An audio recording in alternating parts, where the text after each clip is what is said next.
San Francisco salesman Chris Gardner invests his entire life savings in portable bone density scanners, which he demonstrates to doctors and pitches as a handy improvement over standard X-rays. The scanners play a vital role in Chris's life. While he is able to sell most of them, the time lag between the sales and his growing financial demands enrages his wife, Linda, caring for Christopher Jr., their soon-to-be 5-year-old son. While Chris is trying to sell one of the scanners for Dean Witter Reynolds, and impresses him by solving a Rubik's Cube during a taxi ride. After Jay leaves, Chris lacks the money to pay the fare and chooses to run instead, causing the driver to angrily chase him into a BART station.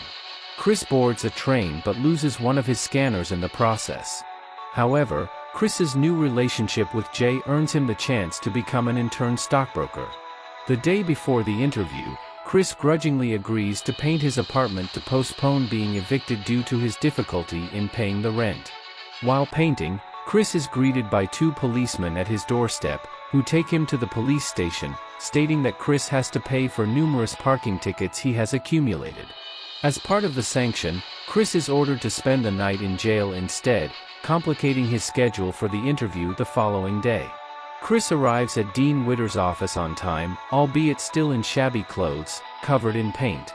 Despite his appearance, Chris still manages to impress the interviewers and lands a 6-month unpaid internship. After Chris bluntly tells Linda that she is incapable of being a single parent, Linda agrees that Christopher will stay with Chris. Chris is further set back when the IRS garnishes his bank account for unpaid income taxes, and he and Christopher are evicted.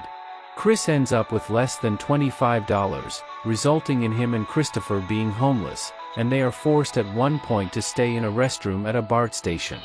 On other days, Chris and Christopher spend nights at a homeless shelter, in BART, or, if Chris manages to procure sufficient cash, at a hotel.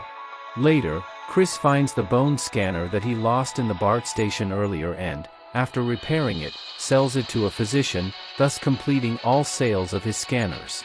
Disadvantaged by his limited work hours and knowing that maximizing his client contacts and profits is the only way to earn the broker position, Chris develops several ways to make sales calls more efficiently, including reaching out to potential high-value customers and defying protocol.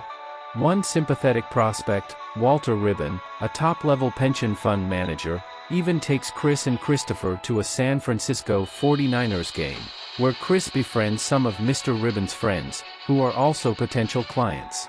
Regardless of his challenges, Chris never reveals his lowly circumstances to his colleagues, even going so far as to lend one of his supervisors, Mr. Fromm, $5 for cab fare, a sum Chris cannot afford. He also studies for and aces the stockbroker license exam. As Chris concludes his last day of internship, he is summoned to a meeting with the partners. Mr. Fromm notes that Chris is wearing a shirt, to which Chris explains he thought it appropriate to dress for the occasion on his last day. Mr. Fromm thanks him and says Chris should wear another one tomorrow, letting him know he has won the coveted full-time position and reimburses him for the previous cab ride. Fighting back tears, Chris shakes hands with the partners, then rushes to Christopher's daycare to embrace him.